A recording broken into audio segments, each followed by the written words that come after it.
Hi, I'd like to introduce to you Tina DeLuna. Tina DeLuna is a payroll technician at Seattle Central Community College. She's been working at Seattle Central for the past 18 years, and she's not a big fan of thinking about work when she's at home. She likes to keep those two things separate.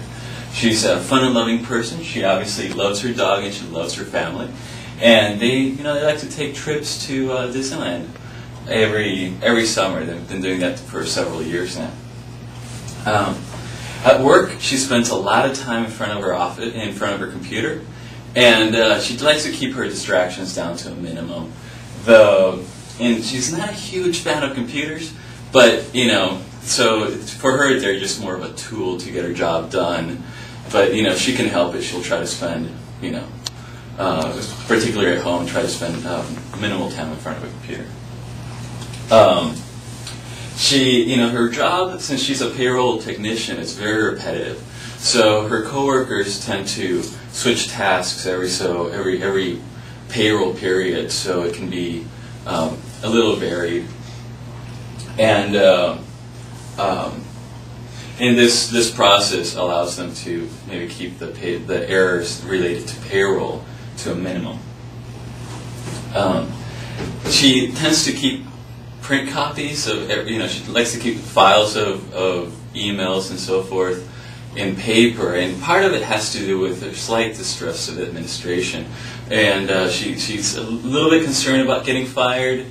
She feels like she's at the bottom of the scale at the college. So whenever her supervisor asks her to do things that are outside of her job description and things like that, she'll often ask an email to say, can you clarify what you want me to do, and if anything, she'll get an email back from her supervisor and she'll print it out just in case she needs to keep it for her own records.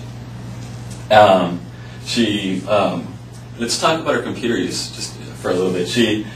I'd call her kind of an average computer user. She knows, how to copy and paste, and she'll use her bookmark features in her web browser a lot to get to the time reporting tool and other online services that the college offers. As a time reporting user, she's pretty good at submitting her timesheets on time. But as a person who receives the timesheets from the she notices that people submit some of the timesheets a little bit late. She likes to send some. She likes it when people submit the timesheets a little bit more on time, and not all her timesheets come in electronically. So she's hoping that in the future, in the next version of this application, that people will be submitting all their timesheets electronically. So that's Tina DeLuna. Thank you.